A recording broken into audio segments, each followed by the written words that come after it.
So just before this space, I ended up tracking a couple of punch-in lines for the Fall of Tartaria audiobook.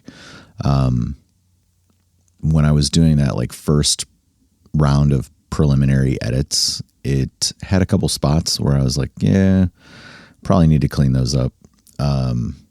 One of which was just like unnecessary noise that got recorded. And then another one was actually a misread where I did not actually perform the line that I wrote. So I had to go back and fix that because it was incorrect. Trying to get that wrapped up this week. I would like to get it submitted to ACX like before the end of this week. If that happens, they're usually like 7 to 10 day turnaround. That's kind of like what they say. So I don't know how quickly that'll happen. It has happened in like 4 days or less that it's gotten approved through their checks. So it could happen. And then if that does happen that way, if it gets pushed through really fast, I'll do a round of promotion for the audiobook release.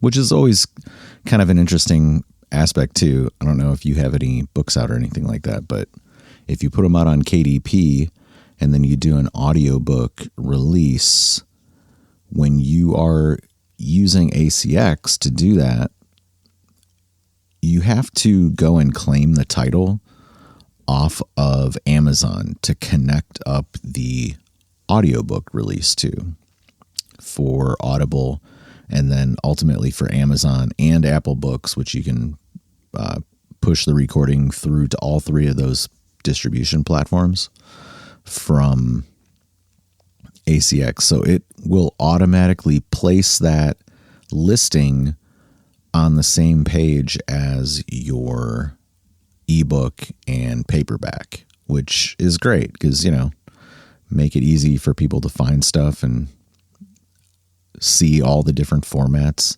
I don't have any hardbacks out. They do that now, but I have not gone through and done the process required to turn out a hardback book. If I was going to do it, I would probably do it for Chicago 1893 first. That's, my most popular book that I've released, probably because of time, but also because of people's interest in that topic beyond, my involvement with it. It's something that's popular to Chicago folks. And, again, like the documentary is watched, recently, like every day. So that's been really great. And in the sense of like getting traffic moving to Amazon Prime or just kind of paying attention to that brand in general, I'm glad that I've been able to get as much mileage out of the work that I've done with it over the years, because it continues to find new distribution or just new permutations of the idea in different media and stuff like that. So still looking for more ways to put out all the stuff that exists. Like I've thought about breaking up that content a little bit even, and releasing maybe segments of it, because I actually have more material that I've continued to do research, and I've found new things over the years that have not managed to find their way into the book or the documentary. Changing the documentary is a massive amount of work.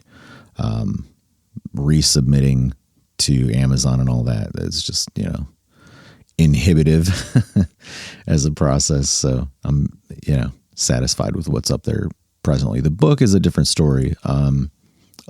I've done 3 editions of that over the years, kind of cleaning things up or changing out some of the assets that were inside of there, the pictures and stuff. That's relatively easy no big deal.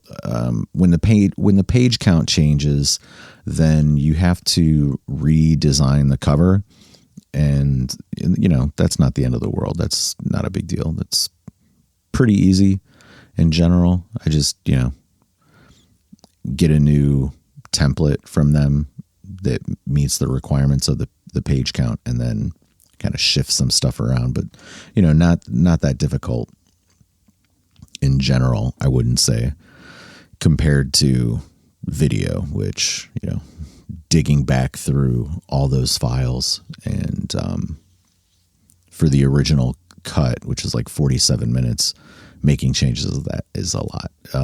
So much so that like when I did the new versions of the AI cuts of the documentary, like I didn't even go back through any of those old timelines or use any of the voiceover or anything. I completely reread a new script that was written for these versions. So like the version that I passed you, Jeremy, like that's new. All of that, the clips are Pika generations based on photos colored with AI. The script is a very truncated version of the old script, but it's not as if I was able to kind of like just go through that and rip out whole lines or anything. A lot of that had to be gone over quite a bit, and kind of compressed and condensed or just completely eliminated. And then that kind of even went up until when I did the longer cut of that in the spring, which will go out to the Arizona Film Fest before too long. That's a 27-minute cut, 26 or 27-minute cut of that film. So it's pretty long. Nobody has seen it. Actually, it's been sitting on the shelf for a long time. So I kind of want to go back through and make some tweaks on that before I ship it out to him. But,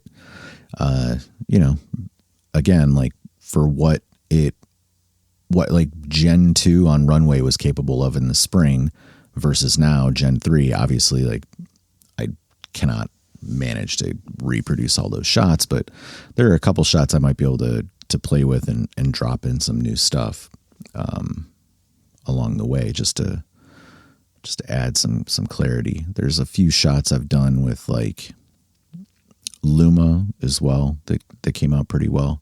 Kind of play around with that stuff. Hey, what's up, man? You're welcome to grab a mic if you want to and come and hang out. I was just kind of going over a little bit of background stuff on the Chicago 1893 project generally, because that's kind of like come back to life a little bit with AI over the last year, I suppose, as I've done some different cuts of that. And one of the longer cuts is going out to a film fest in Arizona next month. Yeah. Had to remember what month it is currently. Again, the original version, the original feature length version of that film is up on Prime, and it's cool to kind of watch what it does. The book versions are in a variety of places. Amazon KDP, Lulu, Apple Books, I think it's on there, either in the audiobook format or the ebook format. And then like the documentary is on Prime, and there's like shorter cuts that are in different places. So like Jeremy there is launching a Roku channel called Kick It, and the 4-minute cut of the documentary that I made last year for Chris Hackett's film competition is going to be coming out Thursday on Kick It. So that'll be cool, with a collection of other shorts that I've been producing. I don't know, I guess since April, May, somewhere in there. Sometime around that. I don't remember everything that I passed you. I don't remember if I sent you Tartaria or not, but Maybe we'll get that up there too, because I'm going to begin distributing that a little bit more broadly as well now that it's hanging out. What's up, Heidi? You're welcome to come up and hang out. I'll invite you to speak.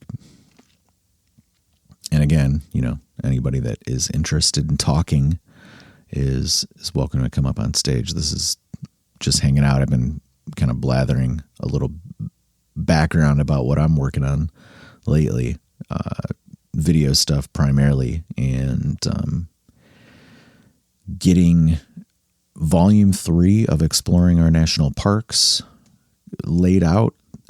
Have started that this week. That will be coming out in November. So it'll be a new paperback with a bunch of national park visits. So photography and stuff that I do while I'm out at those locations. And then, journal writing or kind of talking about the experience or the landscapes and plant life and animal life that's hanging out in these locations if I come across them. I have so much more work to do on that. I've already started on the audiobook production. Again, we lost Heidi. Maybe she'll be back. She was having problems with Twitter yesterday when we host a space on Tuesday like midday for writing as well. Yeah, look, now she's back. She's back again. And I've been kind of like doing that book out of order a little bit, like the writing, the manuscript. I had X number of chapters kind of already wrapped up. So I just decided I was going to do the audiobook readings for those. And then did you make the crying emoji? Is that what I saw? I don't know. Here, we'll give it another shot.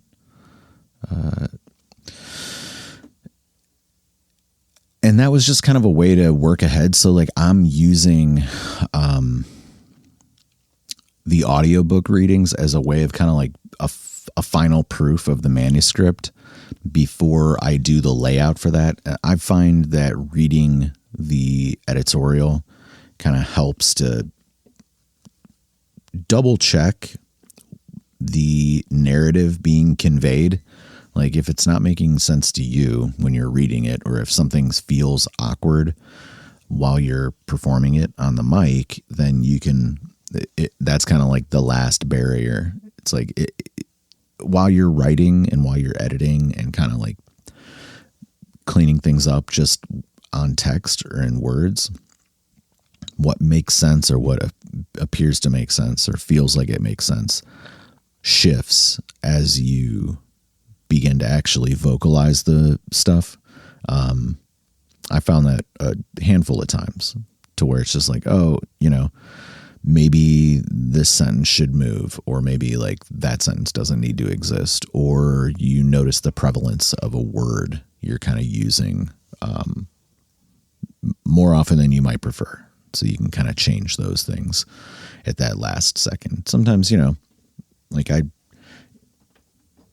oftentimes utilize beta readers for the material I'm working on, even the national park stuff. Right now, there's 2 people that have access to the bookend chapters of that. So then, I'm getting feedback on some of that from them, even while it's going into kind of layout production. And I'm doing videos off of that again. So, it's kind of a large project in that sense. Like it's got a lot of moving parts, but I try to stage the releases in sequence. So like the paperback will come out, then the audiobook will come out, and then after that the videos will come out. And I'm guessing the videos aren't going to be out until next year, probably in the very early portion of the year, like January, February at the latest. So there will be 6 videos that go along with that. And I do also the music for those videos. So I write that music, and then I'm able to release those songs as an album on Bandcamp as well. So I put all that stuff out, and like it just allows you to kind of like stage out the releases and the promotion, and drive eyes and ears towards this stuff for a period of time, as opposed to like, well, I put that out and it's out and now it's done. That is maybe a little too much how the traditional publishing market serves a lot of its writers. And I think that being kind of like on the indie side of things, being definitively on the indie side of things, you have to manufacture attention, and you have to manufacture an audience and awareness, unless you're going to buy ads. And you certainly can. Sometimes that makes sense. Like I said, I run an ad for the documentary because like the click-through rate is good and the price point is good against, what a click costs me. So it makes sense there. For some other things, like some of these short fictional pieces, there are some platforms that might make sense, but for the most part, they're very cheap. So like they're not like eating into the whatever amount of profit is there for those things. You kind of have to like weigh those positives and negatives for each project as you go. But I would say like the documentary, makes sense. And it has a very broad audience that's interested in it. And it's on a platform that's kind of conducive to ease of use in that sense. So it's viable to move traffic that way. Obviously, like any platform that can do distribution and monetization, like, I'm happy to move traffic towards it or drive attention to it. It just needs to, have a good way of enabling people to participate in the content, either as viewers or buyers or subscribers or through advertising that makes sense. Like there's so many different models that are out there.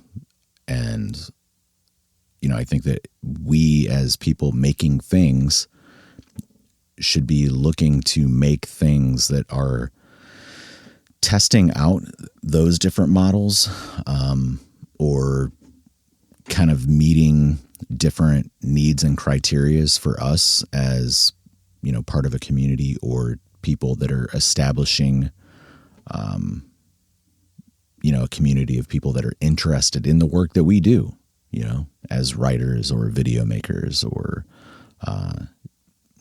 voice artists or illustrators or anything like that.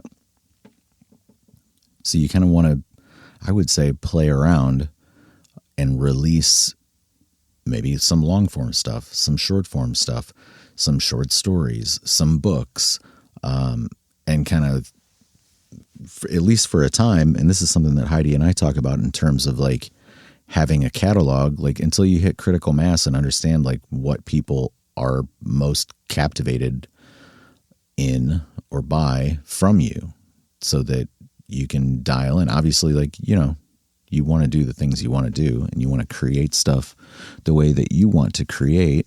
And it can't always be kind of like predicated on profit motive or anything like that.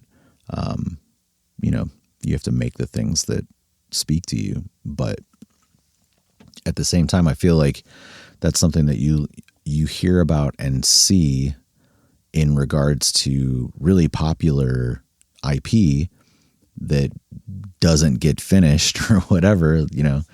I think we talk about that with George Martin in regards to his books. Like people got really invested.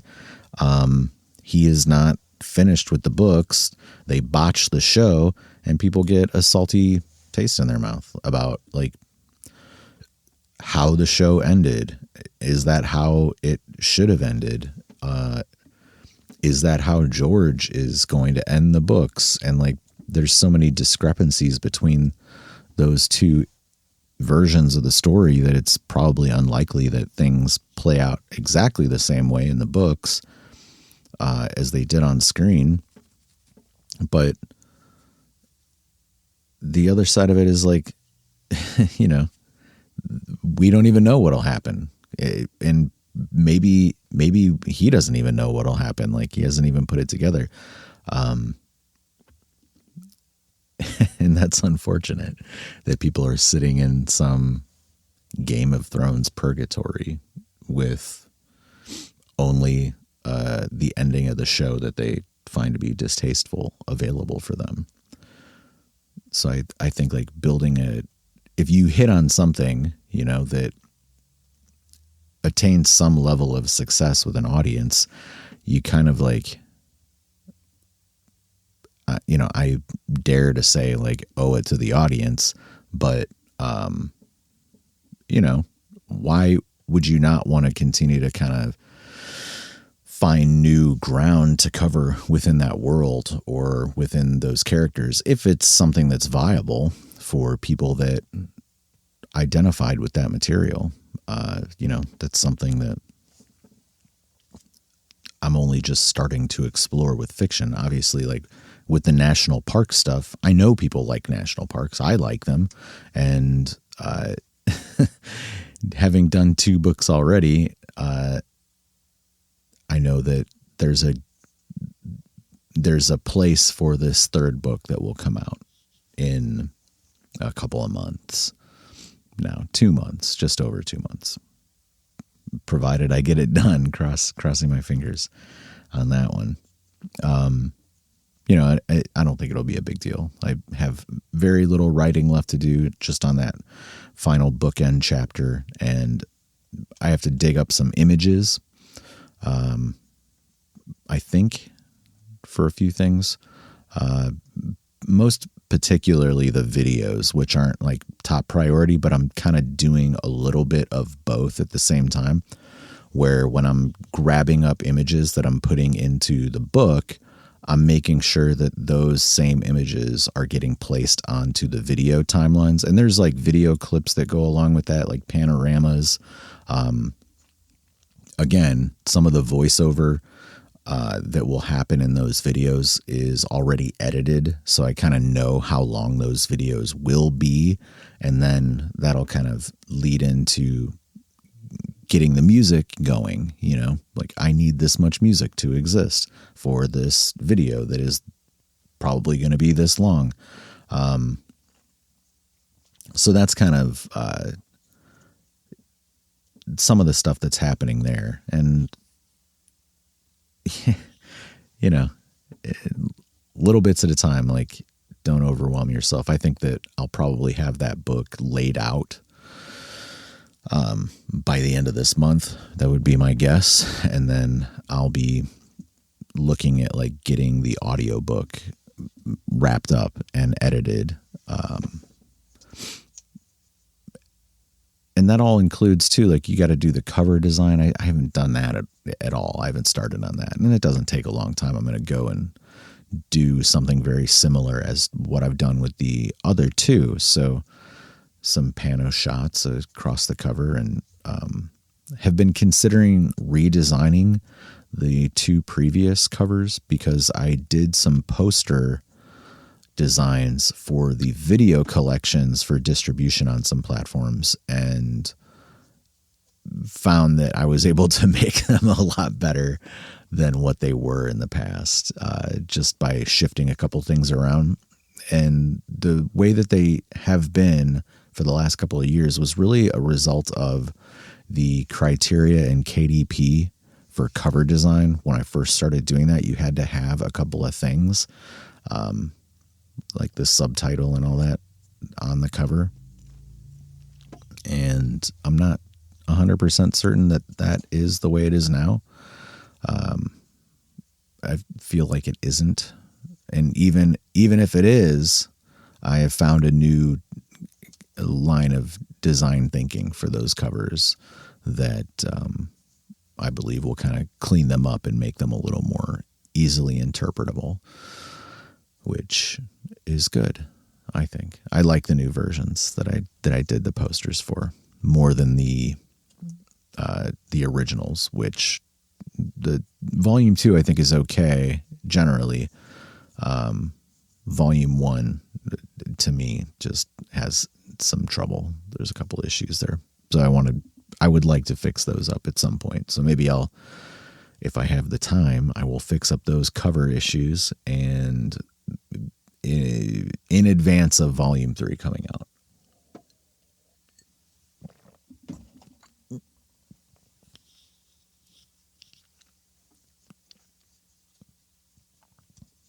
Yeah, what else? I don't want to give away everything that we're going to do next Tuesday, Heidi. Now, that'll be a completely different conversation. Gosh, what else have I been slamming on? Got a new video coming out tomorrow. Jeremy already knows that. He's seen it. He's, I think, the only person outside of the crew that has watched it all the way through. Yo. Hey, sorry, I was running errands. I was trying to put you on in my car, and oh, nice. And that's when it was jumping in and out. But all good. Yeah, no, yeah, I don't know. You can. What are we going to talk about Tuesday? Workshop stuff. Workshop. I know. Yeah, no, it'll be good. But so what do you So where are you at with? I mean, so what don't you like about your first cover? What went wrong? What do you think? I don't dislike the images or the design. The text over the images is hard to read because of where it was placed, and I played with it earlier this year when I was packaging up those video collections for other platforms, and came on a new result, and I would like to change it to be like that because I think that works particularly well in comparison. And it's really just about moving the text around. It's not even like I'm completely redesigning the covers. It's really just that. And again, I haven't looked at it. Maybe I can pull it up. I think it's sitting on the external drive. Yeah, I mean, it'd be kind of interesting. You can kind of go over what's not working. I always think you can always learn more from that a lot of times, because you can sort of see how to fix it. You know what I mean? Yeah, definitely. I mean, there's just a lot going on because there's 3 images and the images are busy. Whereas like, you know, with other covers, like the Chicago 1893 cover is not busy. And I also don't think it's great, but it's better than what it was originally. Like the first edition cover, that was just terrible because I used Amazon's cover designer. It was just a horrible design. But yeah, let me dig this up. Where is it? I think it's... What platform did I send this out to that had maybe... No. It definitely is in here somewhere. I just have to find where I sent this stuff to. Because I did, like I said, I did like a new poster for it, and it was some months ago now. Gosh, where is that? Maybe it's in promo graphics. I don't know. There's just sounds like my disorganized desktop. No, it's very organized. That's the issue, is like the there's so many different subfolders of stuff that it's hard to find. That's my problem, is I organize myself to the point where I can't find anything. Well, I haven't looked at it in a while either, you know. It's basically wait, is this, let's see, promo? That's not it. That too. Yeah. And like I said, like this is this is stuff I did that one day.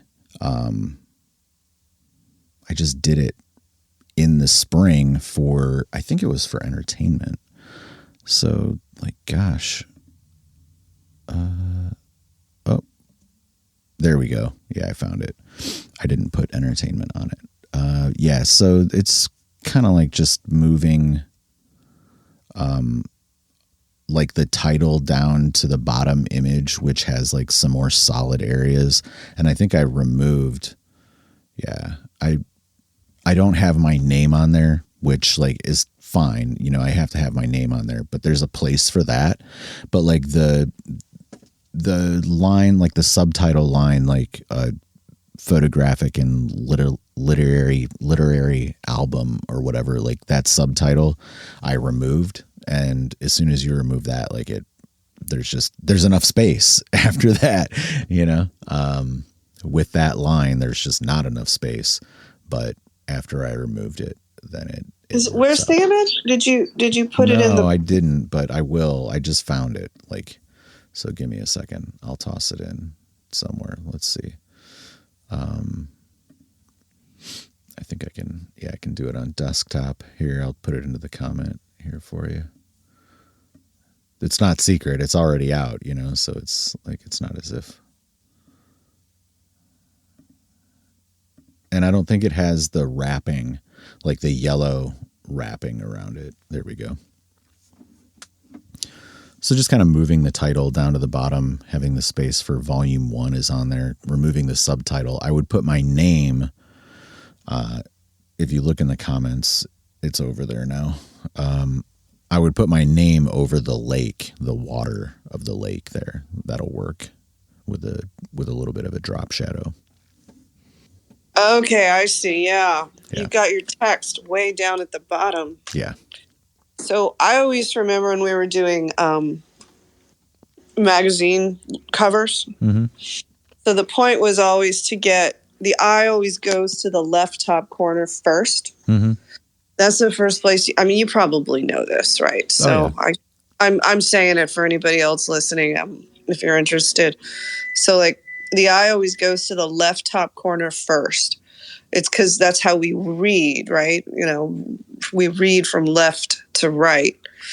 Obviously, this is for Westerners. You know, if you're from China, it's going to be different. But that's where your eyes go. So like, I'm like, I don't even know this is a cover until I get down to the bottom. So are you moving that exploring our national parks up higher? No, I just told you what I was doing. I told you I'm putting my name up at the top over the water. Okay. Yeah, no, my name will be up there. This is just a poster for the video collection, but this is kind of the direction I'll go with the redesign for the covers. But then you're going to outline it in that yellow and... Yeah, it'll have that outline on the yellow, yeah. Yeah, okay. Yeah, grokking the National Geographic. Yeah, because so like my eye is like I'm not sure what I'm looking at till I get down to the bottom. Yeah, no, I agree with you. Yeah, that's fair. The thing here is like the title of the book does not work well over any of the other segments of those images. My name, I know, will fit over the lake and will stand out against that decently. And then, you know, being able to have removed the subtitle gives me a little more space. Ideally, if I knew in 2016 or whatever, when I was traveling to these places, that I was going to turn them into a book, I should have taken some image, some picture somewhere of like a great place in landscape that would convert over to a book cover in some way. But I didn't do that. I was not that forward thinking. So I have to kind of work with some of the elements that I have available. Yeah, that's always a problem. You know, it is. With like when you are moving, if it's a series if it's sort of a series, we'll say, for lack of a better term, you know, you always, there's a point at which you have to stop changing what came before because you got to put something out. Yeah, no, I'm with all that. You know, and that's the thing too. Like I've looked through the pictures and been like, oh, maybe I could do that, but then I just don't have the right resolution or the right orientation or whatever. And the other side of it is there's 9 parks in the first book, right? And these 3 scenes, I guess, capture a lot of that pretty decently. The next book has 8, and then this new one will have 7. It's just really tough to be able to express like this is a collection with any one picture, and people I think are going to be like, this is a book about this particular place or this thing, and it's not. Then again, I have seen other national parks books that function that way to a degree, and more often than not, like as standalone parks, a single book about one park. Whereas like anthology collections or kind of like overview collections of a bunch of different parks, it is maybe different. There's some different things going on there.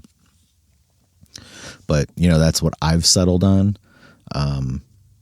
And for better or worse, I'm going to stick with those elements for that in the meantime, as I hopefully like get more of this stuff out. Again, like this, I had submitted these videos to Amazon and only one of them was approved, for a number of reasons. One of which was the use of still images. They kind of changed their policy. While I was... How so? Well, they changed their policy part or the use of still images part? Well, I guess you're not allowed to use still images, or if you use too many, they think it's not a video or something. That's just what my mind is sort of running around when you're saying. It's not a historical thing. So, if it's like about a time period prior to the popularization of photography, a video, then that's kind of a different story. Like the documentary is primarily still photos, but this is, a historic event. The national park stuff, not historic. They are, but my coverage of them is not. My coverage is modern. So like I wasn't thinking that far ahead at that point in time. Again, one of those issues where it's like, oh, I'm going to take my camera with me and take photos, and they became blogs, and then they became these books. In some cases I have some video clips, but they're again, like not always oriented properly, or, maybe there's only a little bit of video footage. Now, here's another interesting thing is like next month, I'm going to be releasing a new video, that is all of the parks, or all of the pictures from Arches, which is the bottom picture. That's from Arches National Park out in Utah. I've taken all of those images and I've pushed them through AI to create, motion clips. So I'm redoing the video for that particular park using AI and my photography. And, I've re-edited the audio, the voiceover, the reading of the chapter material to re-release that. So I'm going to re-release that video. It'll be all video again, as opposed to what it was before was still images with kind of like scan and pan type of video production. Oddly enough, the one video that was approved by Amazon was the Arches video, even though it was also just still photography. So there might be ways of kind of revisiting this content and getting it more dressed up. and resubmitting again. Like, do I have the energy for that? Like, I don't know. I'm going into producing volume 3 right now, which I did at that point in time when I went and did that round of visits. I hit up all those parks kind of like in a 2-week trip. I did record video of that experience in all of those locations, knowing that now, after having done 2 previous books and knowing I'm going to do volume 3, like, I'm going to do a 3rd volume of videos. So you better go capture video in addition to the stills. So I do have a lot of video from that experience to mix into those videos, in addition to like still photography, where, hopefully if that all comes together in the coming months, when I get that prepared, and I'll try submission again to Amazon and see. Their policies again have changed since that point in time, to where they've kind of revamped that platform a little bit. And they're calling it Slate, what used to be like Video Central and Video Direct. They're now kind of like merging those 2 platforms into Slate. And you don't have access to an option to freely distribute your material to subscribers of Amazon Prime. That is now a invite-only feature. But it looks like they've kind of like lowered the barrier to approval for videos, to where it's like, okay, well, if you want to get your stuff on here, it's easier to get it on here, but all that material is buy or rent, as opposed to made available for subscribers. So, maybe it is the case that like I try to reapprove the volume 1 videos and maybe they'll go through. I don't know. I've got 1 video in submission there now that is in review.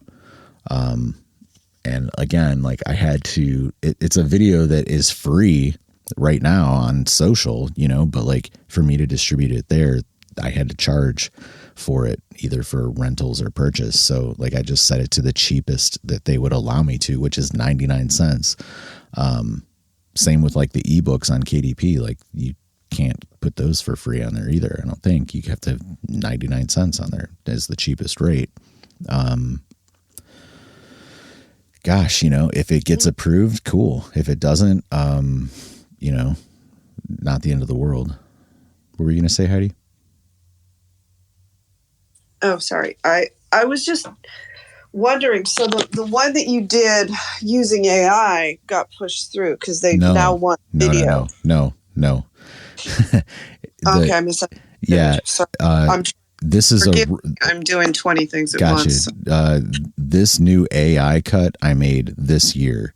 The original version I did in 2020, and it did that one video got approved for the version that I did in 2020 out of like the 7 videos or whatever that I submitted. So, unfortunately, like I didn't want to distribute just that one video. So like I never even went back with it and tried to fix up those errors. Like I'm looking at it right now and I've got, just a host of errors that are on here. One is in draft. Another one is in draft too. Maybe something else got approved. I don't really know exactly, but, either way, the stuff that I would probably go back and look at on there, in advance of like volume 3, because that's like not even created right now, is maybe like the branding and content marketing series that I have. I would submit that one, just because like getting that on the platform and driving traffic to it would be relatively easy for those social channels that exist for that project as well. And like I could imagine that people would buy that directly from Amazon. I've had it on Udemy and like a handful of other places as well. It's a workbook video course. So like I don't distribute that one for free. You can set your own price on Amazon as well, but they take like 50% of what it is. And, that's kind of hefty. It's, to be honest with you, like pretty pricey chunk that they take out of the video stuff. But it is what it is, like you're getting access to their audience and all the payment card information that they have as distributors and retailers. So trade-offs that you make, Yeah, I know. I have my ebook version on KDP. I have it in KDP Unlimited.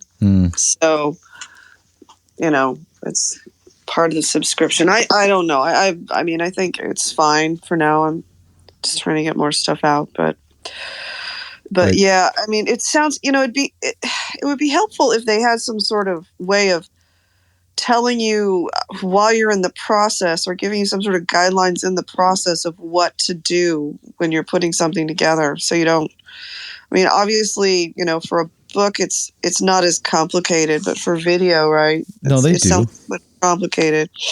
They do. Yeah, they have the same kind of like frequently asked questions repo of typical problems. But again, like if you're doing it all the time, you're probably less curious about what snags you'll hit. If you're doing it like once a year or once every other year or whatever, like me, it's not something that like stays front of mind. Like with books, I've put out 2 ebooks and 2 audiobooks, preparing for the second audiobook now this year. And then I'll have another one of each of those out this year, like KDP, ACX, those platforms, front of mind for me. I'm doing it relatively often enough to where it's like, and talking about it often enough and kind of inspecting their platform for changes often enough to where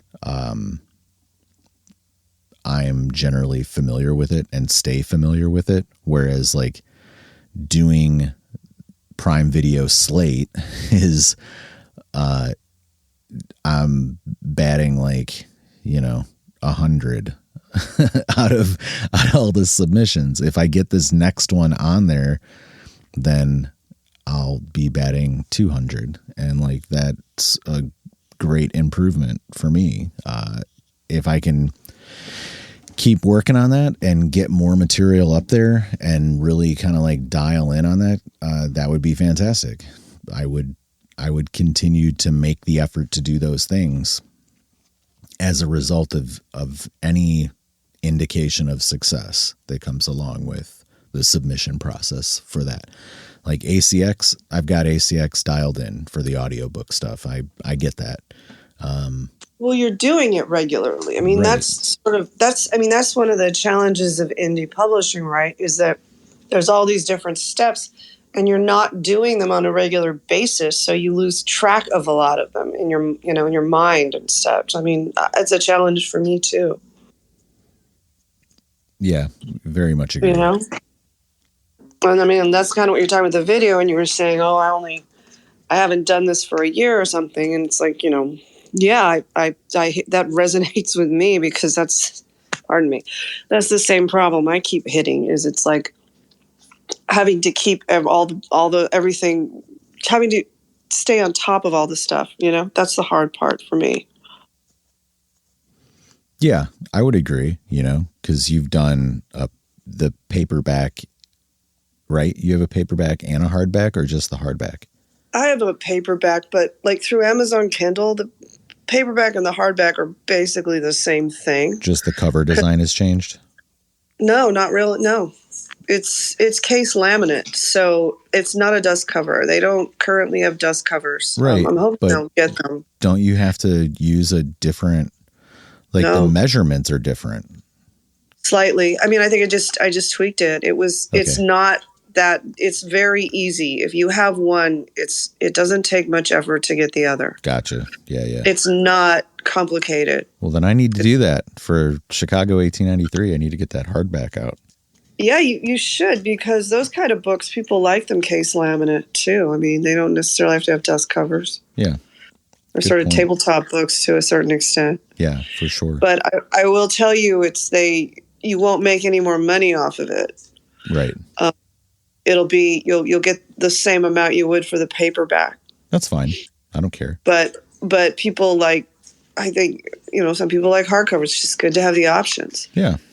I don't have a problem with case laminate. I think they look fine, but yeah. I mean, I get the dust cover's a little classier, but it's just a little more old school. Yeah, it's a classic aesthetic, whereas the case laminate feels like a textbook from school.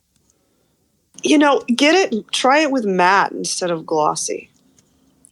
Because I did mine in matte. I always I'm in favor of matte covers. I think they look a little.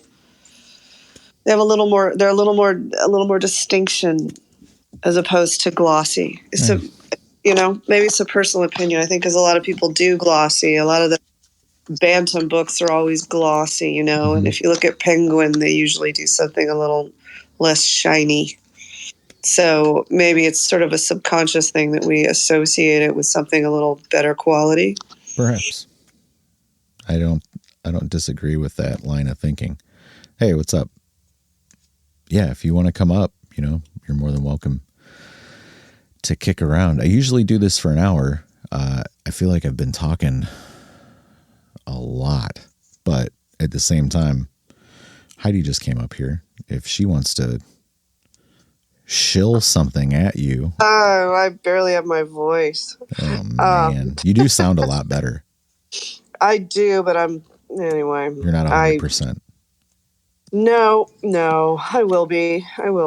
It's moving in the right direction. I had to break down and go get the antibiotics. But, did you? I just did that. That's what I was doing. Oh, okay. I was just recorded. So, yeah. Nice. But I'm done. It's been like 2 weeks. Can't take anymore. Yeah, fair. So, reasonable. Yeah, no, I'm just, I'm dying right now because I'm supposed to be working on an audiobook, and here is my voice. Yeah. All messed up. Awesomeness. Not conducive to progress. It is not conducive to progress. And I know I'm trying really hard to finish the first draft of book 2 of my song list series right now so that I have something, so I'm not, don't have to go shame myself once again in the workshop we're going to do next Tuesday. So that's my goal right now, to finish it, because I'm really, really close. And, otherwise I'm going to have to, take a flogging, as they say. Yeah. We'll have to get together and flesh that out in the next couple of days so I can schedule it. Yeah. Let me know.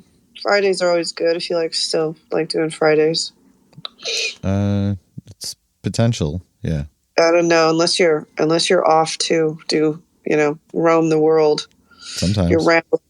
If you're rambling, then I guess not. But let me know. I'm around. I'm sick. I'm totally around right now. So whenever, just DM me. Yeah, I don't mind listening to you being sick. I've been listening to it for weeks. Yeah, me too. I do mind it though. I've had it. Yeah, I'm done. It's got to go now. You're hearing it more than me. Know. Yeah, that'll be good though. Trying to think any other nagging concerns or lingering concepts to cover here today. It's been a lot of me preaching, I suppose, which is perhaps fitting for the video that's coming out tomorrow.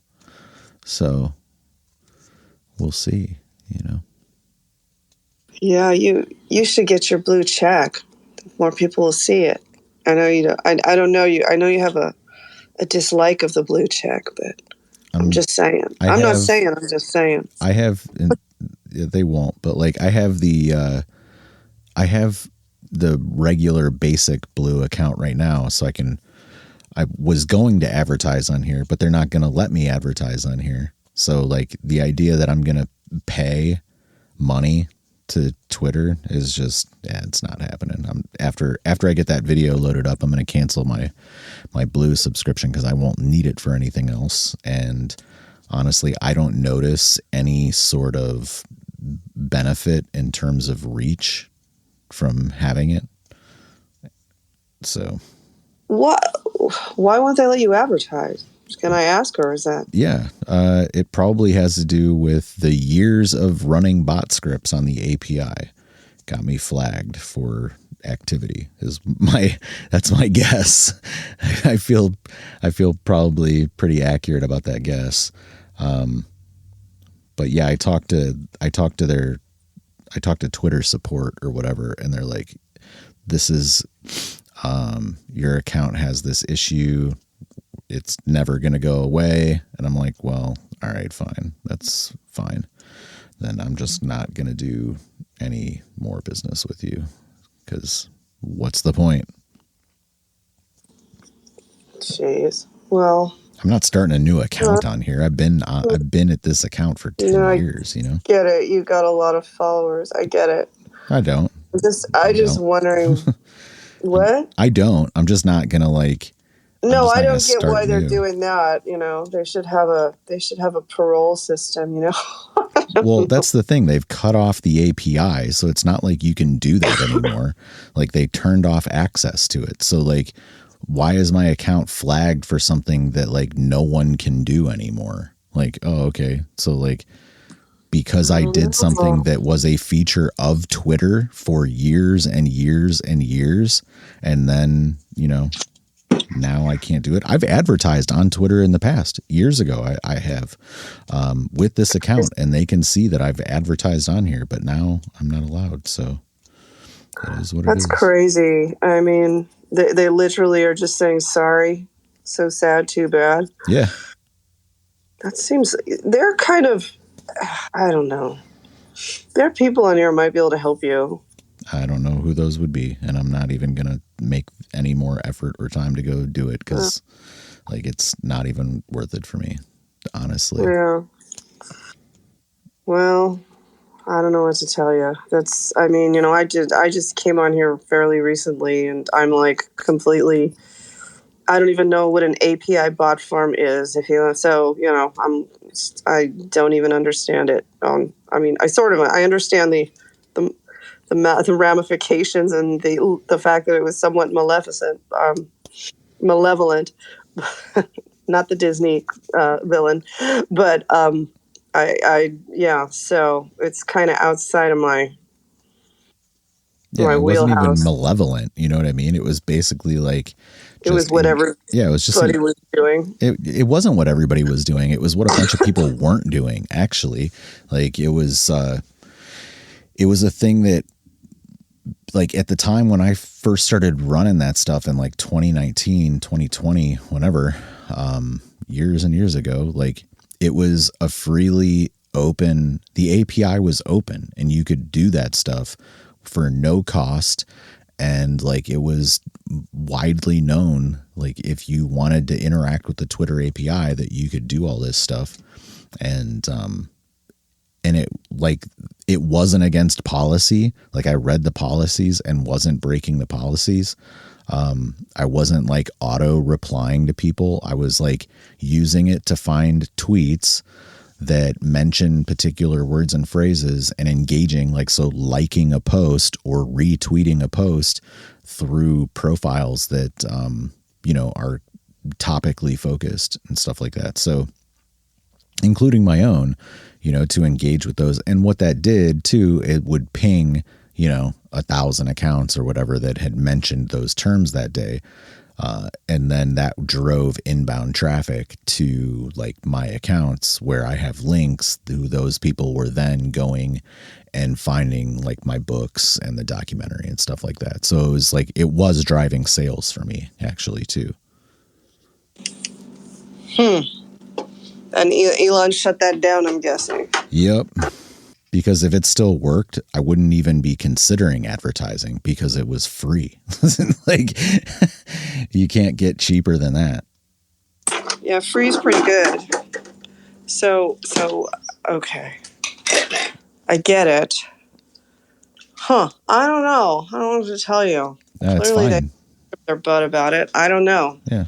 I mean, I told you it happened to me. I got put in the in a 12-hour timeout because I asked someone about intermittent fasting, and I still don't know why that triggered everything. Yeah. And I was just like, too bad. I was Yeah. like, I didn't even do anything wrong. Right. So I don't know. It's they could definitely use some.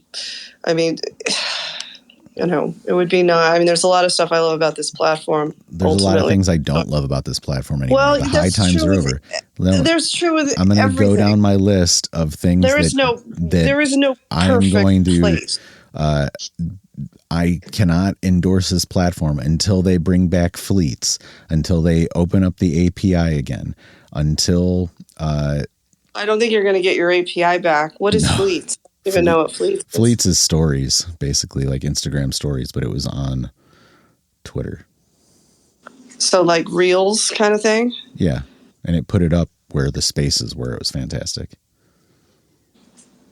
Okay, I never saw that. Yeah, well, it was before your time, It was before my time, yeah. Which is hard to believe. Anyway, I think we're boring everybody. Oh, I don't care. We're just hanging out. All they did was lead me to go advertise on Facebook. So that's what they've done here. And my Facebook ads are working, like, very well.